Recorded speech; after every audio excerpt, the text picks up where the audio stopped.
சரி, இந்த சூரியனும் சந்திரர்களும் என்ன தருவார்கள் மேசராசி மேச லக்னத்துக்கு? பொதுவாவே சூரியன் ஒரு அதிகாரம், அந்தஸ்து, கௌரவம், பதவி, தலைமை பண்பு, உயர் பதவி, அதிகாரம் ஆகியவற்றை மின்சாரம் ஆகியவற்றை கொடுக்கக்கூடிய ஒரு கிரகங்க. அதே மாதிரி சந்திரன் தாய்மைத்துவம், நீர், காய்கறி, பழங்கள், அதிகமாக கெட்டு போகக்கூடிய பொருட்கள், விரைவில் பால், சாப்பிடக்கூடிய பொருட்கள் ஆகியவற்றை கொடுக்கக்கூடிய ஒரு கிரகம். அதனால இந்த விஷயங்கள்ல இவர்களுக்கு அதிகமான யோகங்களை கொடுப்பார்கள். அதோட 4, 5ஆம் பாவகங்களுக்கு அதிபதியாகவும் வர்றாரு. 4ஆம் பாவகம் தாயார் ஸ்தானம், சுகஸ்தானம், வண்டி, வாகனம், வீடு ஆகியவற்றை கொடுக்கக்கூடிய ஒரு கல்வியை கொடுக்கக்கூடிய ஒரு நல்ல ஸ்தானத்துக்கு அதிபதியா வர்றாரு. அதே மாதிரி 5ஆம் பாவகம் குழந்தை, அதிர்ஷ்டம், புத்திர பாக்கியம், நல்ல ஒரு மனது, காதல் ஆகிய விஷயங்களை கொடுக்கக்கூடிய ஒரு சுப ஆதிபத்தியமா வருது 5ஆம் ஸ்தானம்.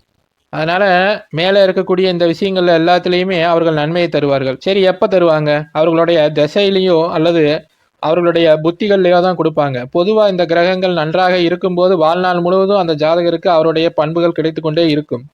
இருந்தாலும் கூட அவருடைய திசையில தான் அது மிக அதிகமாக மேம்பட்டு கிடைக்கும். சூரியனுடைய திசையில அதிகாரம், அந்தஸ்து ஆகியவை அவருடைய காரகத்துவங்களாக கிடைச்சாலும் 5ஆம் பாவகாதிபதின்ற அடிப்படையில குழந்தை, அதிர்ஷ்டம், புத்திர பாக்கியம் இது போன்ற நல்ல விஷயங்களை அதிகமாக கொடுப்பார்.